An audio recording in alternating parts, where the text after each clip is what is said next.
ਸਾਹਿਬ ਜੀਆਂ ਦੀ ਪਵਿੱਤਰ ਪਾਵਨ ਹਜ਼ੂਰੀ ਅੰਦਰ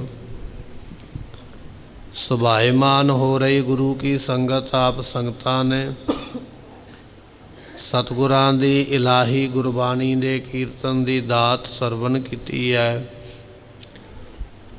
ਇਸ ਵੇਲੇ ਗੁਰੂ ਤੇਗ ਬਹਾਦਰ ਮਹਾਰਾਜ ਜੀਆਂ ਦੇ ਜੀਵਨ ਦੀ ਕਥਾ ਆਪਾਂ ਸਰਵਣ ਕਰਦੇ ਆ ਰਹੇ ਹਾਂ। ਮਹਾਰਾਜ ਸਾਹਿਬ ਜੀ ਸਮਾਣਾ ਸ਼ਹਿਰ ਤੋਂ ਹੁੰਦਿਆਂ ਹੋਇਆਂ ਚੀਕੇ ਨਗਰ ਦੇ ਵਿੱਚ ਪਹੁੰਚੇ ਨੇ। ਇੱਥੇ ਮਹਾਰਾਜ ਜੀਆਂ ਦਾ ਇੱਕ ਮਸੰਦ ਰਹਿੰਦਾ ਹੈ, ਭਾਈ ਗਲੌਰਾ। ਛੋਟੀ ਉਮਰ ਦੇ ਵਿੱਚ ਜਿਸ ਦੇ ਮਾਂ-ਬਾਪ ਚੜ੍ਹਾਈ ਕਰ ਗਏ ਸਨ, ਗੁਰੂ ਤੇਗ ਬਹਾਦਰ ਮਹਾਰਾਜ ਜੀਆਂ ਨੇ ਇਸ ਨੂੰ ਪਾਲਿਆ ਸੀ। ਇਹ ਪ੍ਰਸੰਗ ਇਤਿਹਾਸ ਆਪਾਂ ਪਿੱਛੇ ਸਰਵਣ ਕਰ ਆਏ।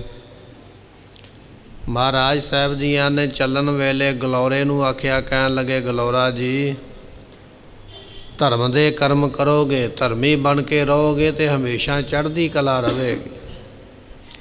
ਪਰ ਜੇ ਧਰਮ ਨੂੰ ਹਾਰ ਜਾਓਗੇ ਤੇ ਦਲਿੱਦਰ ਪਵੇਗਾ, ਸੰਕਟ ਤੇ ਬਿਪਤਾ ਪਵੇਗੀ।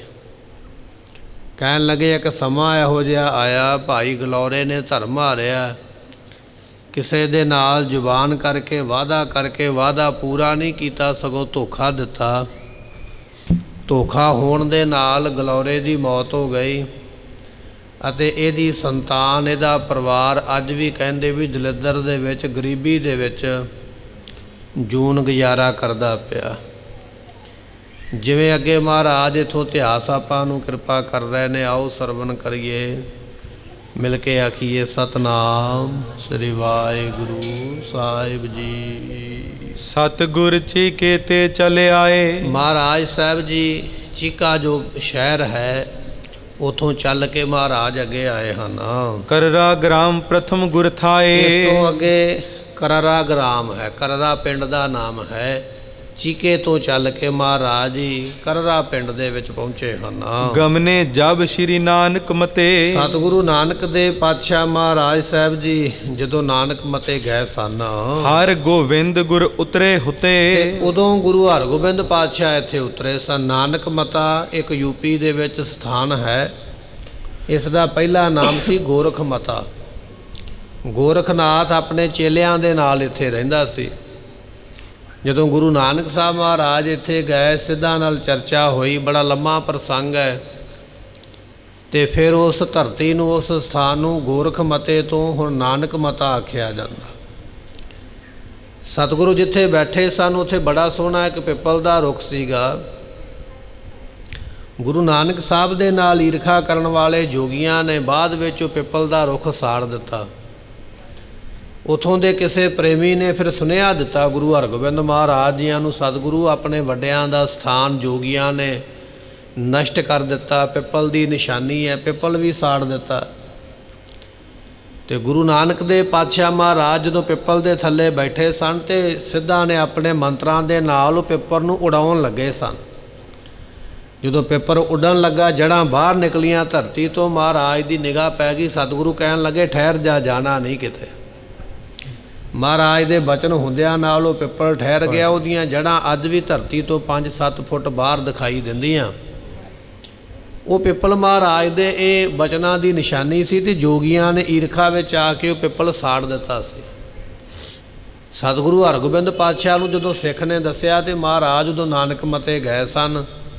ਮਹਾਰਾਜ ਸਾਹਿਬ ਜੀਆਂ ਨੂੰ ਉਸ ਵੇਲੇ ਕੇਸਰ ਦਾ ਛੱਟਾ ਮਾਰ ਕੇ ਉਸ ਪਿੱਪਲ ਨੂੰ ਹਰਿਆ ਕੀਤਾ ਸੀ।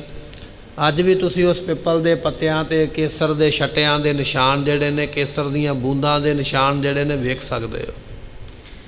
ਇੱਥੇ ਭਾਈ ਸੰਤੋਖ ਸਿੰਘ ਕਹਿ ਰਹੇ ਨੇ, ਕਹਿੰਦੇ ਜਿਹੜੇ ਪਿੰਡ ਵਿੱਚ ਹੁਣ ਗੁਰੂ ਤੇਗ ਬਹਾਦਰ ਪਹੁੰਚੇ ਨੇ ਨਾ, ਕਰਰਾ ਪਿੰਡ, ਇਸ ਪਿੰਡ ਵਿੱਚ ਗੁਰੂ ਹਰਗੋਬਿੰਦ ਮਹਾਰਾਜ ਵੀ ਉਦੋਂ ਗਏ ਸਨ ਜਦੋਂ ਨਾਨਕ ਮੱਤੇ ਨੂੰ ਜਾਣਾ ਸੀ। ਤੇ ਇਸ ਪਿੰਡ ਵਿੱਚ ਮਹਾਰਾਜ ਰਾਤ ਰਹੇ ਸਨ। ਸਤਿਗੁਰੂ ਇੱਥੇ ਪਹੁੰਚੇ ਹਨ।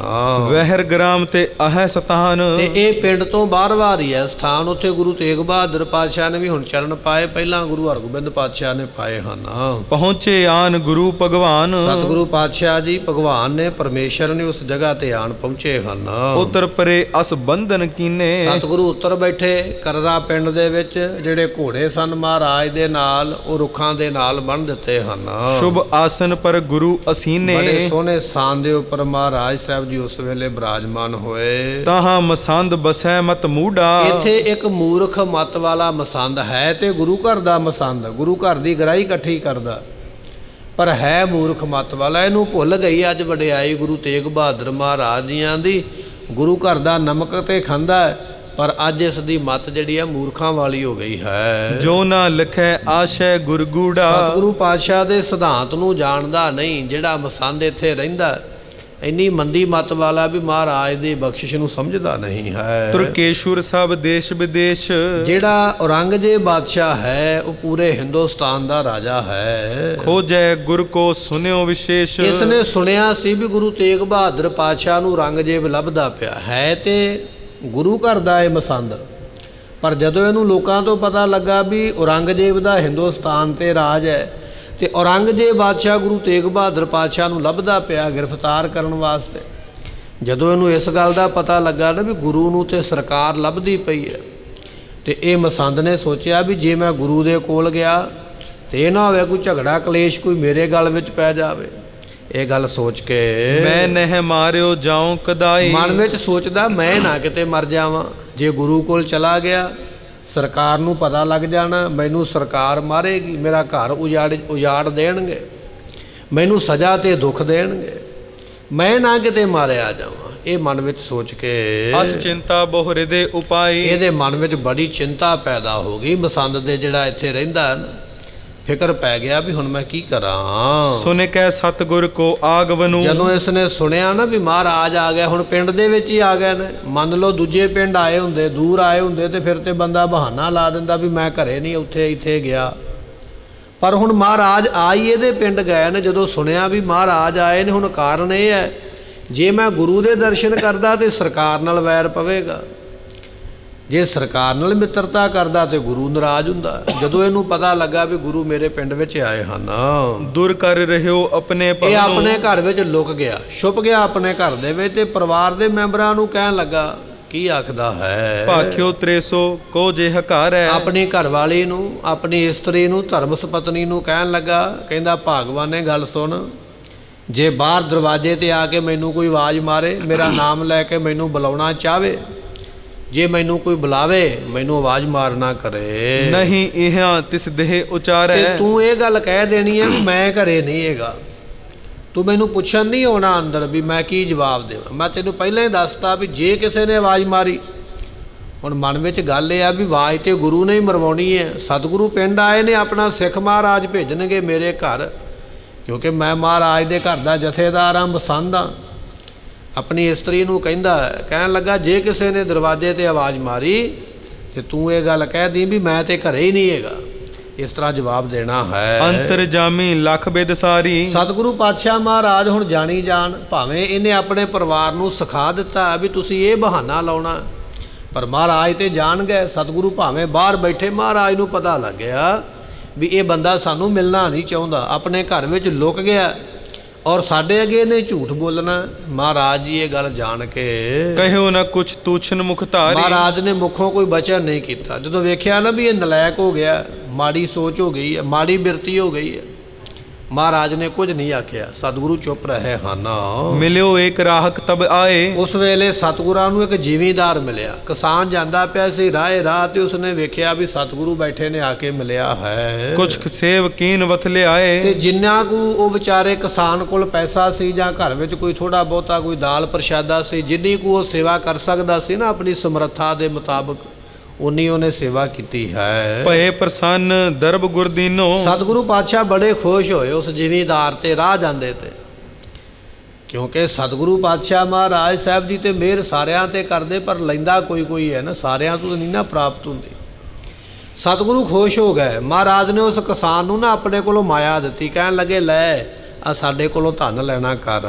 ਸ਼੍ਰੀ ਮੁਖ ਤੇ ਫਰਮਾਵਨ ਤੇ ਕੀਨੋ। ਨਾਲ ਹੀ ਆਪਣੇ ਮੂੰਹ ਤੋਂ, ਆਪਣੇ ਮੁਖ ਤੋਂ ਗੁਰੂ ਤੇਗ ਬਹਾਦਰ ਪਾਤਸ਼ਾਹ ਨੇ ਇੱਕ ਬਚਨ ਵੀ ਕੀਤਾ। ਸਤਿਗੁਰੂ ਕਹਿਣ ਲੱਗੇ, ਕੂਪ ਕੇ ਬਾਪੀ ਦੇਹੋ ਬਨਵਾਏ। ਸਤਿਗੁਰੂ ਪਾਤਸ਼ਾਹ ਕਹਿੰਦੇ ਆ ਜਿਹੜੀ ਤੈਨੂੰ ਮਾਇਆ ਦਿੱਤੀ ਨਾ ਕਿਸਾਨ, ਐਸ ਪਿੰਡ ਦੇ ਵਿੱਚ ਜਾਂ ਖੂਹ ਲਵਾ ਦੇ ਤੇ ਜਾਂ ਬੌਲੀ ਲਵਾ ਦੇ।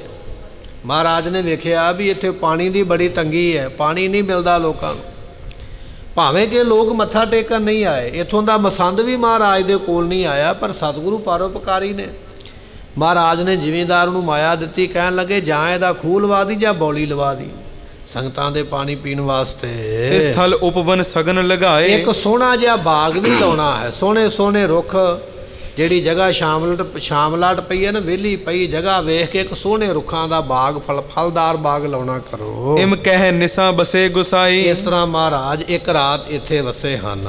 ਭਈ ਪਰਾਤ ਤਿਆਰੀ ਕਰਵਾਈ। ਚੜਿਆ ਤੇ ਮਹਾਰਾਜ ਅੱਗੇ ਚੱਲਣ ਲੱਗੇ। ਜ਼ੀਨ ਤੁਰੰਗਨ ਪਾਏ ਸੁਹਾਏ। ਸਤਿਗੁਰਾਂ ਨੇ ਆਪਣੇ ਘੋੜੇ ਦੇ ਉੱਪਰ ਕਾਠੀ ਪਵਾਈ ਹੈ। ਕਾਠੀ ਪਵਾ ਕੇ ਮਹਾਰਾਜ ਜੀ ਉਸ ਵੇਲੇ ਤਿਆਰ ਹੋਏ ਹਨ।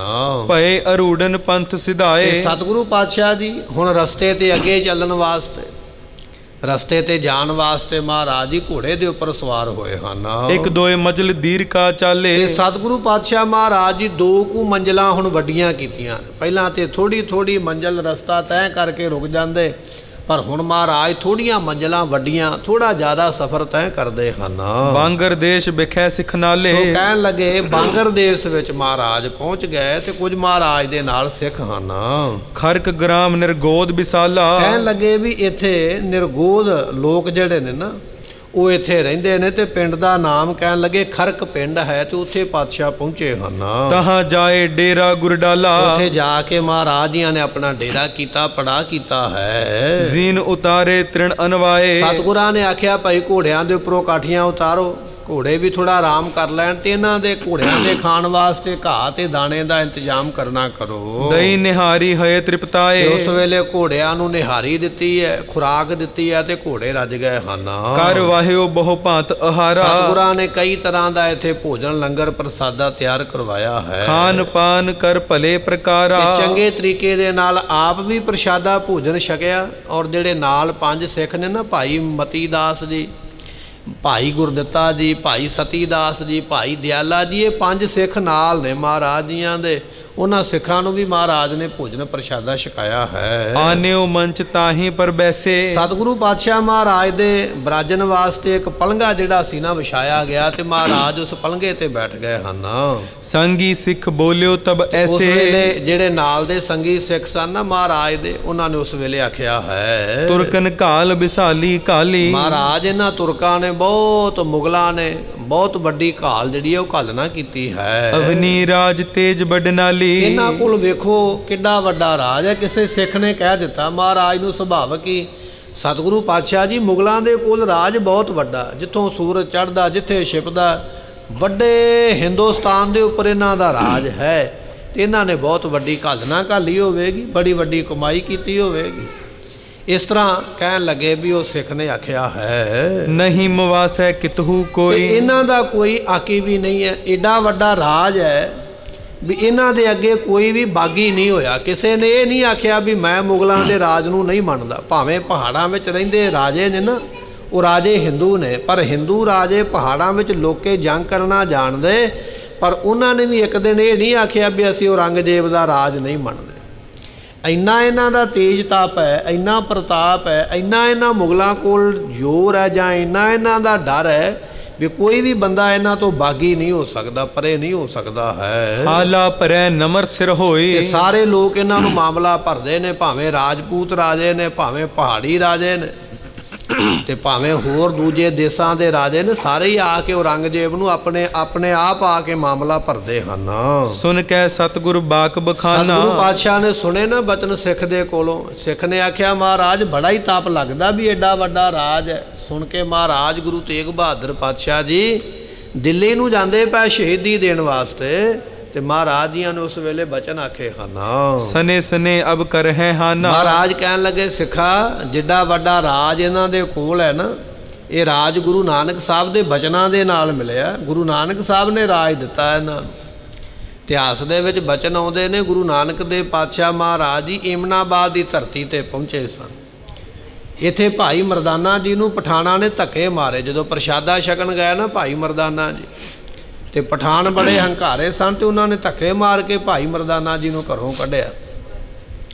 ਸਤਿਗੁਰਾਂ ਦੇ ਕੋਲ ਆ ਕੇ ਬੜਾ ਦੁਖੀ ਹੋ ਕੇ ਰੋਣ ਲੱਗ ਪਿਆ, ਮਹਾਰਾਜ ਬੜੀ ਨਰਾਦਰੀ ਹੋਈ ਹੈ। ਸਤਿਗੁਰੂ ਕਹਿਣ ਲੱਗੇ ਕੋਈ ਗੱਲ ਨਹੀਂ ਮਰਦਾਨਿਆ, ਇਹਨਾਂ ਦਾ ਜੰਮ ਬਣ ਕੇ ਨਾ ਬਾਬਰ ਬਾਦਸ਼ਾਹ ਚੜ੍ਹ ਪਿਆ ਕਾਬਲ ਤੋਂ ਤੇ ਪਹੁੰਚਿਆ ਹੀ ਲੈ। ਜਿਵੇਂ ਇਹਨਾਂ ਨੇ ਕੀਤਾ ਇਹਨਾਂ ਨੂੰ ਫਲ ਭੁਗਤਾਵੇਗਾ। ਪਾਪ ਕੀ ਜੰਜ ਲੈ ਕਾਬਲੋਂ ਧਾਇਆ, ਜੋਰੀ ਮੰਗੈ ਦਾਨ ਵੇਲਾ ਲੋ, ਬਾਣੀ ਦਾ ਬਚਨ ਹੈ।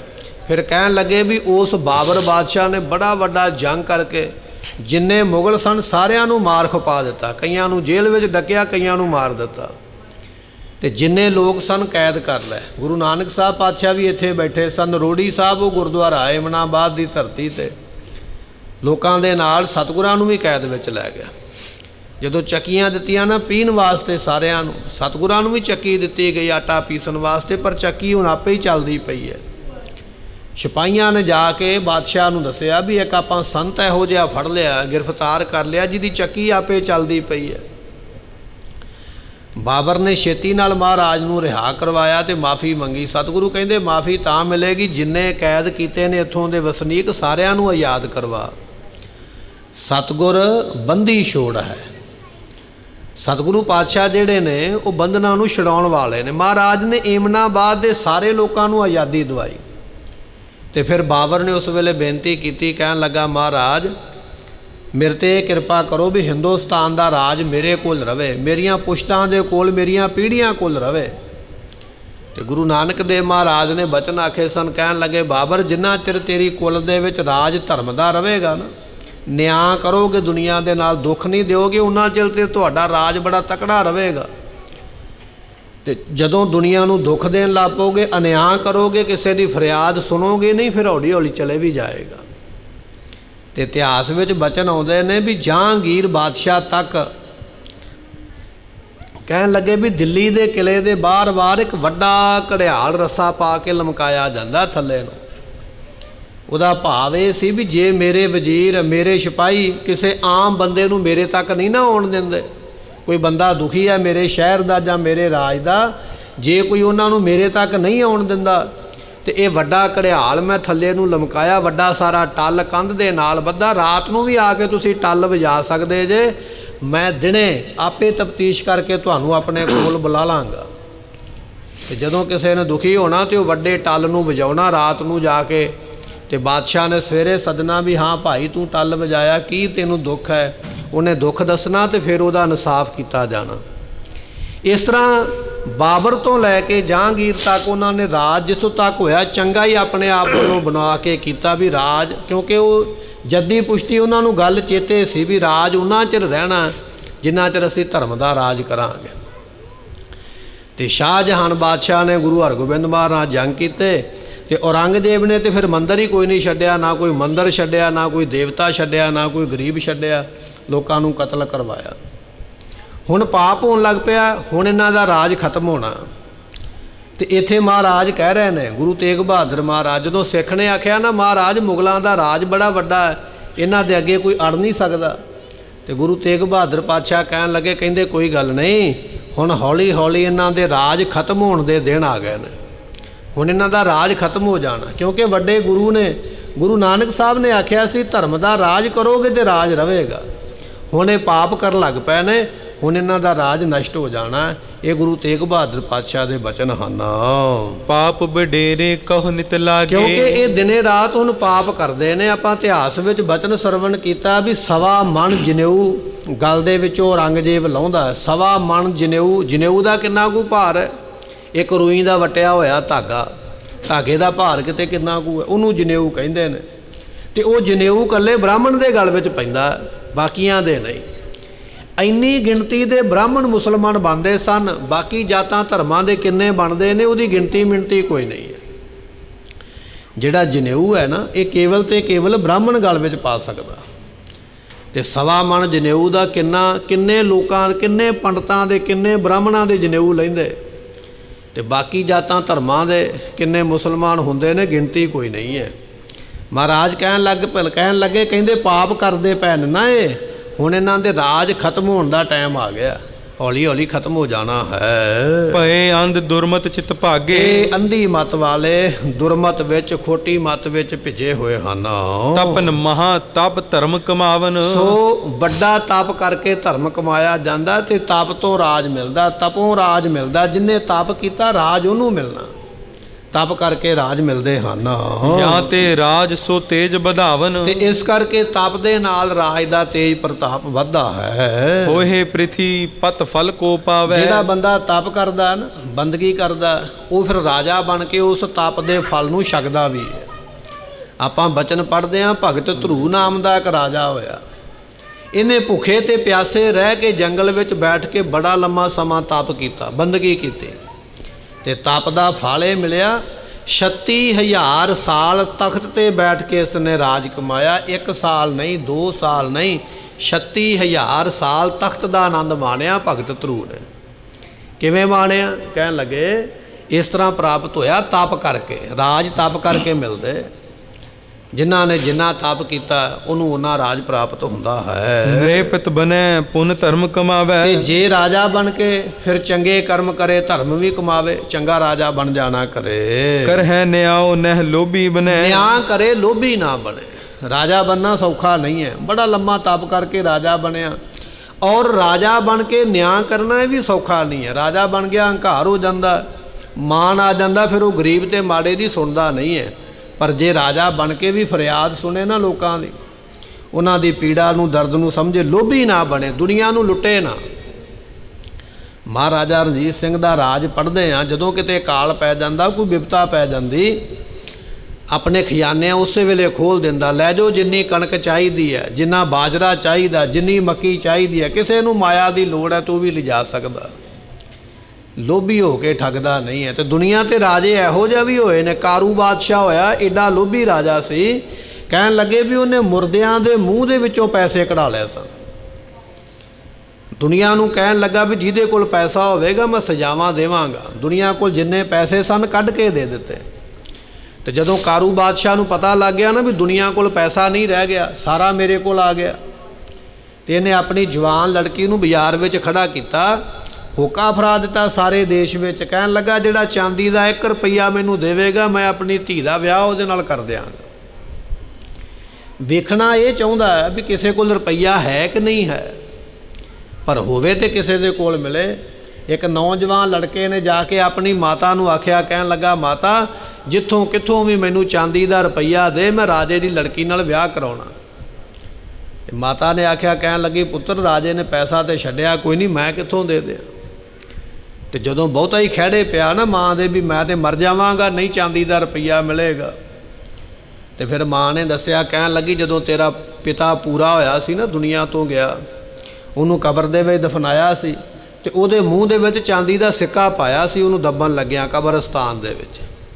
ਜੇ ਤੇਰੀ ਜਾਨ ਨਿਕਲ ਚੱਲੀ ਹੈ ਨਾ ਤੇ ਫਿਰ ਆਪਣੇ ਬਾਪ ਦੀ ਕਬਰ ਪੱਟ ਲਾ ਤੇ ਉਹਦੇ ਮੂੰਹ 'ਚੋਂ ਸਿੱਕਾ ਕੱਢ ਲਾ। ਦੌੜਿਆ ਗਿਆ, ਕਬਰ ਪੱਟੀ, ਸਿੱਕਾ ਕੱਢਿਆ, ਬਾਦਸ਼ਾਹ ਨੂੰ ਜਾ ਕੇ ਦਿਖਾਇਆ, ਮੈਂ ਚਾਂਦੀ ਦਾ ਸਿੱਕਾ ਲੈ ਆਇਆ। ਬਾਦਸ਼ਾਹ ਨੇ ਸਿਪਾਹੀਆਂ ਨੂੰ ਹੁਕਮ ਕੀਤਾ, ਲੰਮੇ ਪਾ ਲਓ ਇਹਨੂੰ। ਜਦੋਂ ਮੈਂ ਆਖਿਆ ਤੁਹਾਡੇ ਕੋਲ ਪੈਸਾ ਹੋਣਾ ਨਹੀਂ ਚਾਹੀਦਾ, ਇਹ ਕਿੱਥੋਂ ਲੈ ਕੇ ਆ ਗਿਆ?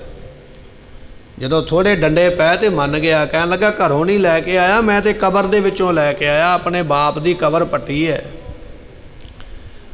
ਹੁਣ ਕਾਰੂ ਬਾਦਸ਼ਾਹ ਨੂੰ ਪਤਾ ਲੱਗ ਗਿਆ ਵੀ ਕਬਰਾਂ ਦੇ ਵਿੱਚ ਵੀ ਪੈਸੇ ਪਏ ਨੇ।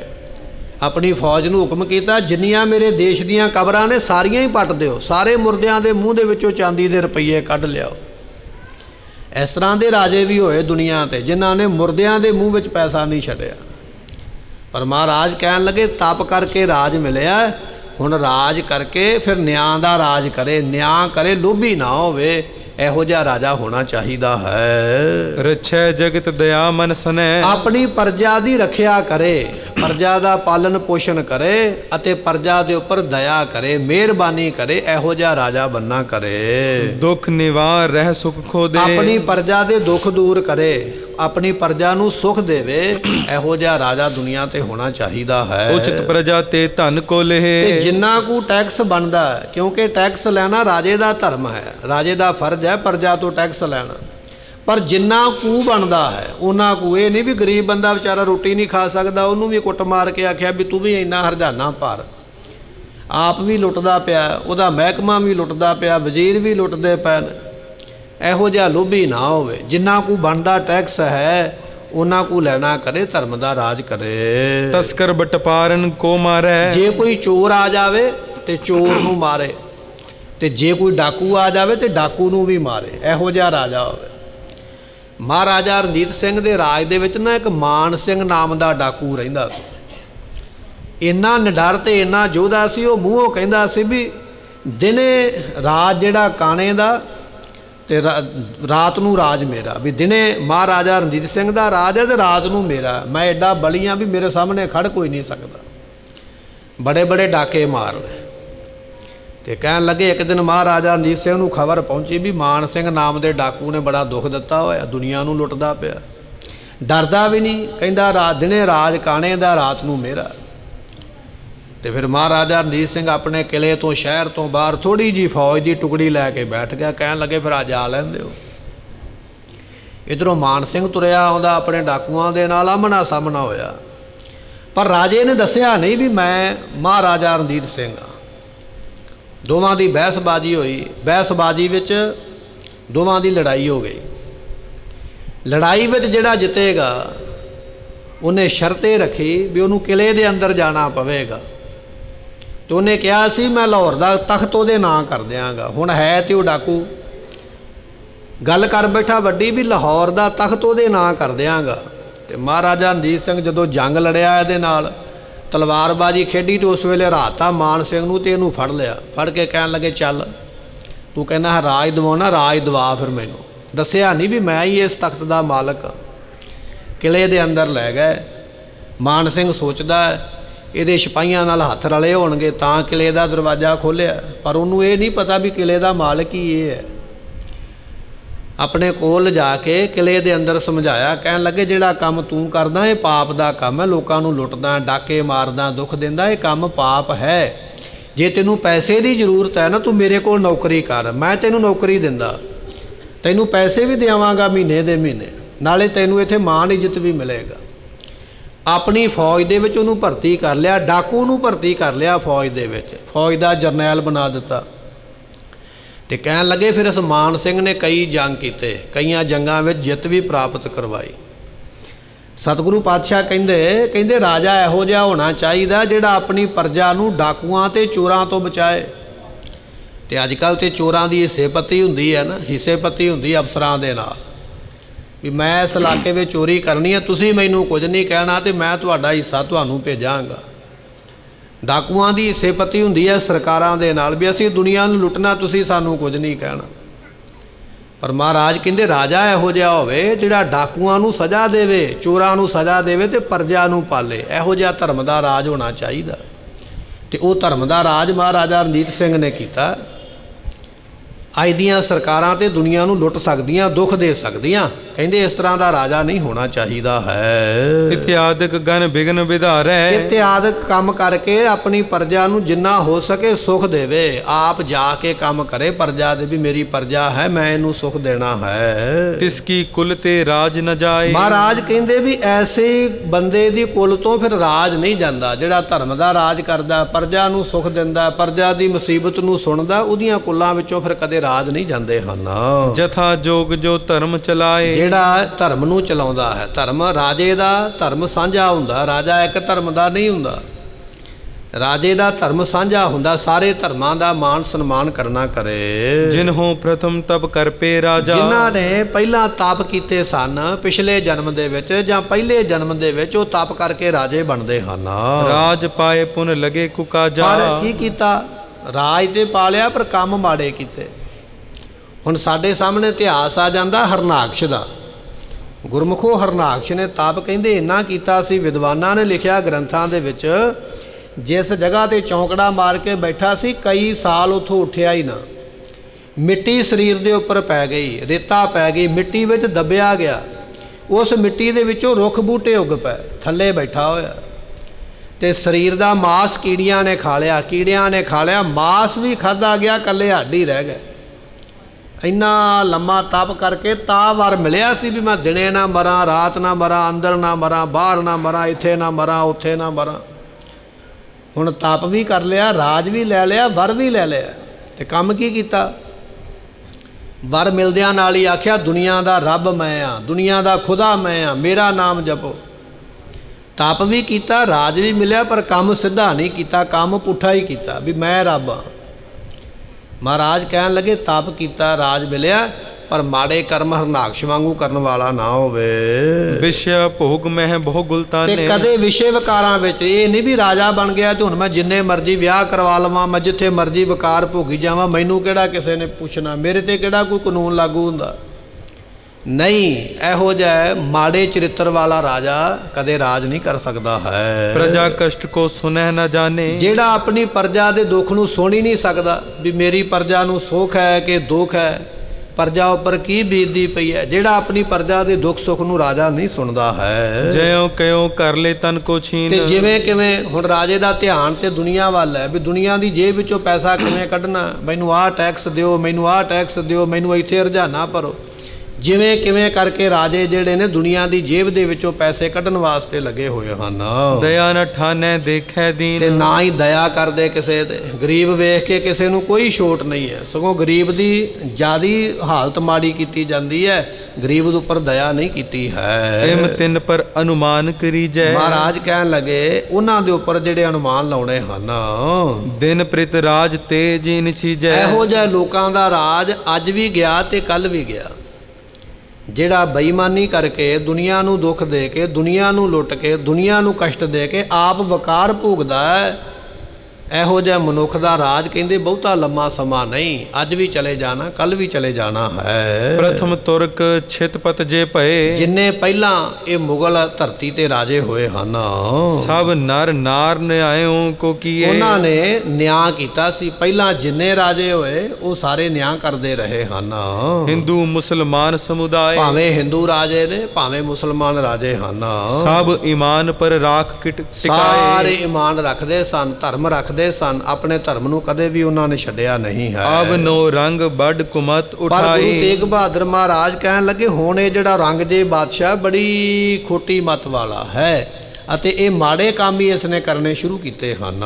ਹਿੰਦੂ ਧਰਮ ਦੇਤ ਬਿਨਸਾਈ। ਤੇ ਇਸ ਨੇ ਹਿੰਦੂ ਧਰਮ ਨੂੰ ਖਤਮ ਕਰਨ ਦਾ ਬੀੜਾ ਹੀ ਚੁੱਕ ਲਿਆ ਵੀ ਮੈਂ ਹਿੰਦੂ ਧਰਮ ਖਤਮ ਕਰਕੇ ਹੀ ਰਹਿਣਾ, ਇਸ ਗੱਲ ਦੇ ਮਗਰ ਲੱਗਿਆ ਹੈ। ਜਬਰੀ ਕਰੈ ਜ਼ੁਲਮ ਮਦਮਾਨੀ। ਇਹ ਜਿਹੜਾ ਔਰੰਗਜ਼ੇਬ ਬਾਦਸ਼ਾਹ ਇਹ ਦੁਨੀਆ ਦੇ ਉੱਪਰ ਜਬਰੀ ਕਰਦਾ, ਜ਼ਬਰਦਸਤੀ ਕਰਦਾ, ਮਨਮਾਨੀ ਕਰਦਾ, ਦੁਨੀਆ ਨੂੰ ਦੁੱਖ ਦਿੰਦਾ ਹੈ। ਪੀੜਤ ਪ੍ਰਜਾ ਤਰਾਸ ਕੋ ਠਾਨੀ। ਪ੍ਰਜਾ ਨੂੰ ਪੀੜਦਾ, ਦੁੱਖ ਦਿੰਦਾ, ਪ੍ਰਜਾ ਨੂੰ ਡਰ ਦਿੰਦਾ ਹੈ। ਇਹੋ ਜਿਹਾ ਰਾਜਾ ਬਣਿਆ ਔਰੰਗਜ਼ੇਬ ਤਖਤ ਤੇ ਬੈਠਾ ਹੈ।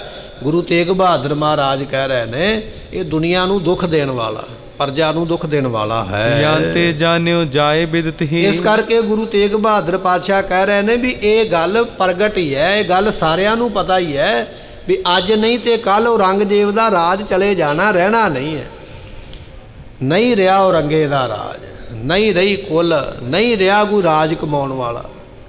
ਸਤਿਗੁਰਾਂ ਦੇ ਬਚਨ ਜਿਹੜੇ ਨੇ ਉਹ ਪੂਰੇ ਹੋਣ ਵਾਲੇ। ਮਹਾਰਾਜ ਕਹਿੰਦੇ ਪਾਪੀ ਬੰਦੇ ਦਾ ਰਾਜ ਕਦੇ ਰਹਿੰਦਾ ਨਹੀਂ ਹੈ। ਰਾਜ ਤੇਜ ਅਬ ਰਹਿ ਨ ਕਿਤਹਿ। ਨਾ ਇਹਦਾ ਰਾਜ ਰਵੇਗਾ, ਨਾ ਇਹਦਾ ਡਰ ਰਵੇਗਾ। ਇਹ ਜਿਹੜਾ ਖੌਫ ਦਿੰਦਾ ਨਾ ਦੁਨੀਆ ਨੂੰ ਵੀ ਮੈਂ ਮਰਾ ਡਰਾਉਂਦਾ, ਇਹ ਰਾਜ ਤੇ ਡਰ ਇਹਦਾ ਰਹਿਣਾ ਨਹੀਂ ਹੈ। ਸਨੇ ਸਨੇ ਸਗਰੋ ਬਿਨਸਾਵੈ। ਹੌਲੀ ਹੌਲੀ ਅੱਜ ਕੱਲ ਕਰਦਿਆਂ ਇਹਦਾ ਸਾਰਾ ਰਾਜ ਨਾਸ ਹੋ ਜਾਣਾ, ਮੁੱਕ ਜਾਣਾ ਹੈ। ਥਿਰੈ ਨ ਅਸਕੋ ਧੁੰਦ ਬਵਾਵੈ। ਕੋਈ ਦੁਨੀਆ ਵਿੱਚ ਇਹਦਾ ਨਗਾਰਾ ਵਜਾਉਣ ਵਾਲਾ, ਇਹਦਾ ਨਾਮ ਲੈਣ ਵਾਲਾ, ਇਹਦਾ ਜਕਾਰਾ ਲਾਉਣ ਵਾਲਾ, ਯਾਲੀ ਕਹਿਣ ਵਾਲਾ ਕੋਈ ਨਹੀਂ ਦੁਨੀਆ ਤੇ ਰਵੇਗਾ। ਨਾ ਨਗਾਰਾ ਰਵੇਗਾ, ਨਾ ਨਗਾਰੇ ਨੂੰ ਕੋਈ ਵਜਾਉਣ ਵਾਲਾ ਰਹਿਣਾ ਹੈ। ਇਮ ਕਹਿ ਤੂਸ਼ਨ ਪਹੇ ਗੁਸਾਈ। ਇਸ ਤਰ੍ਹਾਂ ਕਹਿ ਕੇ ਗੁਰੂ ਤੇਗ ਬਹਾਦਰ ਪਾਤਸ਼ਾਹ ਜੀ ਆਉਣ ਵਾਲੇ ਸਮੇਂ ਦੇ ਬਚਨ ਕਰਕੇ ਚੁੱਪ ਕਰ ਗਏ ਹਨ। ਸੁਪਤ ਜਥਾ ਮੁਖ ਨਿਸਾ ਬਿਤਾਏ। ਤੇ ਮਹਾਰਾਜ ਜੀਆਂ ਨੇ ਸੁਖ ਦੇ ਨਾਲ ਰਾਤ ਜਿਹੜੀ ਹੈ ਨਾ ਸੌਂ ਕੇ ਇਸ ਕਰੜੂ ਪਿੰਡ ਦੇ ਵਿੱਚ ਬਤੀਤ ਕੀਤੀ ਹੈ। ਭਈ ਪਰਾਤ ਕਰ ਕੂਚ ਪਿਆਨੇ। ਜਦੋਂ ਅੰਮ੍ਰਿਤ ਵੇਲਾ ਹੋਇਆ ਸਤਿਗੁਰੂ ਜੀ ਤਿਆਰ ਹੋਏ ਚੱਲਣ ਵਾਸਤੇ, ਪਿਆਨਾ ਕਰਨ ਲੱਗੇ ਹਨ। ਪਹੁੰਚੇ ਖਟਕੜ ਗ੍ਰਾਮ ਸਥਾਨੇ। ਇੱਕ ਖਟਕੜ ਨਾਮ ਦਾ ਪਿੰਡ ਹੈ। ਸਤਿਗੁਰੂ ਤੇਗ ਬਹਾਦਰ ਮਹਾਰਾਜ ਜੀ ਚਲਦਿਆਂ ਚਲਦਿਆਂ ਉਸ ਪਿੰਡ ਦੇ ਵਿੱਚ ਪਹੁੰਚ ਗਏ ਹਨ। ਪੰਚੋ ਸਿੱਖ ਸੰਗ ਮਹਿਲੀਨੇ। ਮਹਾਰਾਜ ਜੀਆਂ ਦੇ ਨਾਲ 5 ਸਿੱਖ ਨੇ ਜਿਹੜੇ ਸ਼ਹੀਦੀ ਦੇ ਟਾਈਮ ਵੀ ਮਹਾਰਾਜ ਦੇ ਨਾਲ ਦਿੱਲੀ ਸਨ। ਉਹਨਾਂ ਵਿੱਚੋਂ 3 ਸਿੰਘ ਸ਼ਹੀਦ ਹੋ ਗਏ ਸਨ ਤੇ 2 ਸਿੰਘਾਂ ਨੂੰ ਮਹਾਰਾਜ ਜੀਆਂ ਨੇ ਸੇਵਾਵਾਂ ਦੇ ਕੇ ਫਿਰ ਵਾਪਸ ਮੋੜਿਆ ਸੀਗਾ ਕਹਿੰਦੇ ਉਹ 5 ਸਿੱਖ ਮਹਾਰਾਜ ਜੀਆਂ ਦੇ ਨਾਲ ਹਨ। ਅਪਰ ਨਾ ਮਿਲੈ ਭਰਜ ਕਰ ਦੀਨੇ। ਬਾਕੀ ਸਿੱਖਾਂ ਨੂੰ ਰੋਕਿਆ। ਮਹਾਰਾਜ ਕਹਿੰਦੇ ਹੋਰ ਸਾਡੇ ਨਾਲ ਕੋਈ ਨਾ ਜਾਵੇ ਭਾਈ, ਹੋਰ ਕਿਸੇ ਨੂੰ ਅਸੀਂ ਨਾਲ ਨਹੀਂ ਰੱਖਣਾ ਹੈ। ਹਿੰਦੂ ਧਰਮ ਜਗਤ ਮਹਿ ਰਾਖਨ। ਅਸੀਂ ਸੰਸਾਰ ਵਿੱਚ ਸਾਰੇ ਧਰਮ ਰੱਖਣੇ ਨੇ, ਕੱਲਾ ਹਿੰਦੂ ਧਰਮ ਨਹੀਂ। ਨਾ ਅਸੀਂ ਮੁਸਲਮਾਨਾਂ ਦੇ ਵਿਰੋਧੀ ਹਾਂ, ਨਾ ਅਸੀਂ ਹਿੰਦੂਆਂ ਦੇ ਵਿਰੋਧੀ ਹਾਂ, ਨਾ ਅਸੀਂ ਕਿਸੇ ਹੋਰ ਧਰਮ ਦੇ ਵਿਰੋਧੀ ਹਾਂ। ਅਸੀਂ ਤੇ ਸਾਰੇ ਧਰਮਾਂ ਨੂੰ ਇਸ ਸੰਸਾਰ ਵਿੱਚ ਰੱਖਣਾ, ਸਾਰੇ ਧਰਮਾਂ ਦੀ ਹਿਫਾਜ਼ਤ ਕਰਨੀ ਹੈ। ਸਤਿਗੁਰ ਕਰੈ ਹਿਰਦੈ ਅਭਿਲਾਖਨ। ਸਤਿਗੁਰਾਂ ਦੀ ਇਹ ਅਭਿਲਾਖ ਹੈ। ਮਹਾਰਾਜ ਦੇ ਵਾਸਤੇ ਸਾਰੇ ਧਰਮ ਸਤਿਕਾਰਯੋਗ ਨੇ। ਅੱਜ ਆਪਾਂ ਹਰਿਮੰਦਰ ਸਾਹਿਬ ਮੱਥਾ ਟੇਕਦੇ ਹਾਂ, 4 ਦਰਵਾਜ਼ੇ ਨੇ, 4 ਦਰਵਾਜ਼ਿਆਂ ਤੋਂ 4 ਧਰਮਾਂ ਦੇ ਲੋਕ ਉੱਥੇ ਆ ਕੇ ਮੱਥਾ ਟੇਕ ਸਕਦੇ, ਕਿਉਂਕਿ ਗੁਰੂ ਘਰ ਸਾਰੇ ਧਰਮਾਂ ਦਾ ਬਰਾਬਰ ਸਨਮਾਨ ਕਰਦਾ ਹੈ। ਖਟਕੜ ਗ੍ਰਾਮ ਸਮੀਪ ਹੀ ਉਤਰੇ ਸ੍ਰੀ ਗੁਰਦੇਵ। ਗੁਰੂ ਤੇਗ ਬਹਾਦਰ ਪਾਤਸ਼ਾਹ ਜੀ ਖਟਕੜ ਨਾਮ ਦਾ ਪਿੰਡ ਉੱਥੇ ਜਾ ਉਤਰੇ ਹਨ। ਤਹਿ ਕੇ ਰਾਹਕ ਆਨ ਕਰ ਨਹੀਂ ਕਰੀ ਕਛ ਸੇਵ। ਇੱਥੋਂ ਦੇ ਜਿਹੜੇ ਜ਼ਿਮੀਂਦਾਰ ਨੇ ਉਹਨਾਂ ਨੂੰ ਪਤਾ ਤੇ ਲੱਗ ਗਿਆ ਵੀ ਮਹਾਰਾਜ ਆਏ ਨੇ, ਪਰ ਲੋਕ ਇੱਥੋਂ ਦੇ ਮਾੜੀ ਮੱਤ ਵਾਲੇ ਸਨ, ਕਿਸੇ ਨੇ ਆ ਕੇ ਮਹਾਰਾਜ ਦੀ ਕੋਈ ਸੇਵਾ ਨਹੀਂ ਕੀਤੀ ਹੈ। ਧਨ ਕੋ ਦੇ ਕਰ ਮੋਲ ਮੰਗਾਇਓ। ਸਤਿਗੁਰੂ ਪਾਤਸ਼ਾਹ ਮਹਾਰਾਜ ਜੀਆਂ ਦੇ ਕੋਲ ਮਾਇਆ ਸੀ, ਆਪਣੇ ਸਿੱਖ ਨੂੰ ਭੇਜਿਆ, ਕਹਿਣ ਲੱਗੇ ਕੋਈ ਗੱਲ ਨਹੀਂ, ਜੇ ਕੋਈ ਨਹੀਂ ਆਇਆ ਤੇ ਤਾਂ ਕੀ ਹੋਇਆ, ਤੁਸੀਂ ਆ ਮਾਇਆ ਲੈ ਜਾਓ ਤੇ ਜਾ ਕੇ ਰਾਸ਼ਨ ਪਾਣੀ ਮੰਗਾਉਣਾ ਕਰੋ। ਖਾਨ ਪਾਨ ਸਭ ਵਿਧ ਕਰਵਾਇਓ। ਸਾਰਿਆਂ ਤਰੀਕਿਆਂ ਦੇ ਨਾਲ ਆਪ ਵੀ ਤੇ ਆਪਣੇ ਸਿੱਖਾਂ ਨੂੰ ਵੀ ਮਹਾਰਾਜ ਨੇ ਭੋਜਨ ਪ੍ਰਸ਼ਾਦਾ ਛਕਾਇਆ ਹੈ। ਸੇਵ ਤਰੰਗਨ ਕੀ ਸਭ ਕੀਨ। ਤੇ ਘੋੜਿਆਂ ਦੀ ਸੇਵਾ ਘਾਹ ਦੇ ਨਾਲ, ਦਾਣੇ ਦੇ ਨਾਲ ਮਹਾਰਾਜ ਜੀਆਂ ਨੇ ਕੀਤੀ ਤੇ ਕਰਵਾਈ ਹੈ। ਤ੍ਰਿਣ ਅਨਵਾਏ ਮੋਲ ਕੋ ਦੀਨ। ਅਤੇ ਇਸੇ ਤਰ੍ਹਾਂ ਘਾਹ ਪੈਸੇ ਦੇ ਕੇ ਮੁੱਲ ਮੰਗਵਾਇਆ ਤੇ ਨਾਲ ਹੀ ਮਹਾਰਾਜ ਜੀਆਂ ਨੇ ਦਾਣੇ, ਜਿਹੜੇ ਦਾਣਾ ਘੋੜਿਆਂ ਨੂੰ ਪਾਉਣ ਵਾਲਾ, ਉਹ ਵੀ ਮੰਗਵਾਇਆ ਤੇ ਪ੍ਰਸ਼ਾਦਾ ਬਣਾਉਣ ਵਾਸਤੇ ਵੀ ਸਮੱਗਰੀ ਮੰਗਾਈ ਹੈ। ਜ਼ਿਮੀਂਦਾਰ ਤਹਿ ਕੇ ਤਬ ਆਏ। ਉਸ ਵੇਲੇ ਇੱਥੋਂ ਦੇ ਜ਼ਿਮੀਂਦਾਰ ਆ ਗਏ। ਜਦੋਂ ਮਹਾਰਾਜ ਨੇ ਪ੍ਰਸ਼ਾਦਾ ਪਾਣੀ ਤਿਆਰ ਕਰ ਲਿਆ ਤੇ ਇਹਨਾਂ ਨੂੰ ਵੀ ਚੇਤਾ ਆ ਗਿਆ, ਮਹਾਰਾਜ ਦੇ ਕੋਲ ਆਏ ਹਨ। ਪੁਸ਼ਟ ਤੁਰੰਗਮ ਦੇਖ ਲੁਭਾਏ। ਸਤਿਗੁਰਾਂ ਦੇ ਘੋੜੇ ਮੋਟੇ ਤਾਜੇ ਵੇਖ ਕੇ, ਹੁਣ ਸੋਚ ਵੇਖੋ ਕਿਹੋ ਜੀ ਹੈ। ਆਪ ਤੇ ਕੁਝ ਦਿੱਤਾ ਨਹੀਂ, ਪਰ ਹੁਣ ਚੰਗੇ ਪਲੇ ਹੋਏ ਮਹਾਰਾਜ ਦੇ ਘੋੜੇ ਵੇਖ ਕੇ ਮਿਲ ਆਪਸ ਮਹਿ ਮਸਲਤ ਠਾਨੇ। ਆਪਸ ਵਿੱਚ ਸਲਾਹਾਂ ਕਰਨ ਲੱਗ ਪਏ। ਕਹਿੰਦੇ ਵੀ ਮਹਾਰਾਜ ਦੇ ਕੋਲ ਤੇ ਘੋੜੇ ਬੜੇ ਮਹਿੰਗੇ ਮੁੱਲ ਵਾਲੇ ਹਨ। ਅਧਿਕ ਮੋਲ ਕੇ ਤਰੰਗ ਮੁਹਾਨੇ। ਇਹ ਘੋੜੇ ਬੜੇ ਮਹਿੰਗੇ ਮੁੱਲ ਵਾਲੇ ਨੇ। ਮਹਾਰਾਜ ਨੇ ਕੀ ਕਰਨੇ ਇੰਨੇ ਮਹਿੰਗੇ ਘੋੜੇ? ਕਿਉਂ ਨਾ ਹੋਵੇ ਜਦੋਂ ਰਾਤ ਪਵੇ ਤੇ ਆਪਾਂ ਘੋੜੇ ਮਹਾਰਾਜ ਦੇ ਖੋਲ ਲਈਏ। ਇਹੋ ਜਿਹੇ ਲੋਕ ਨੇ, ਸੇਵਾ ਤੇ ਨਹੀਂ ਕੀਤੀ ਹੈ, ਪਰ ਘੋੜੇ ਖੋਲਣ ਵਾਸਤੇ ਤਿਆਰ ਹੋ ਗਿਆ ਵੀ ਘੋੜੇ ਖੋਲ ਕੇ ਮਹਾਰਾਜ ਦੇ ਲੈ ਚੱਲੀਏ। ਇਹ ਚੋਰ ਕਿਵੇਂ ਘੋੜੇ ਖੋਲਦੇ ਨੇ, ਕਿਵੇਂ ਚੋਰੀ ਕਰਦੇ ਨੇ, ਮਹਾਰਾਜ ਇਹਨਾਂ ਨੂੰ ਫਿਰ ਕੀ ਸਮਾਂ ਵਿਖਾਉਂਦੇ ਨੇ ਜਾਂ ਕੀ ਮਹਾਰਾਜ ਕਰਮ ਕਰਦੇ ਨੇ, ਉਹ ਆਪਾਂ ਕੱਲ੍ਹ ਦੇ ਦੀਵਾਨ ਵਿੱਚ ਸਰਵਨ ਕਰਾਂਗੇ। ਸਮੇਂ ਦੀ ਸਮਾਪਤੀ, ਭੁੱਲਾਂ ਦੀ ਮੁਆਫੀ, ਬਚਨ ਗੁਰੂ ਕਾ ਹਿਰਦੇ ਵਸੇ, ਲਿਖੈ ਕਤੈ ਨ ਛੁਟੀਐ, ਬਖਸ਼ਨਹਾਰ ਬਖਸ਼ ਲੈ। ਵਾਹਿਗੁਰੂ ਜੀ ਕਾ ਖਾਲਸਾ, ਵਾਹਿਗੁਰੂ ਜੀ ਕੀ ਫਤਿਹ। ਵਾਹਿਗੁਰੂ ਸਾਹਿਬ ਜੀ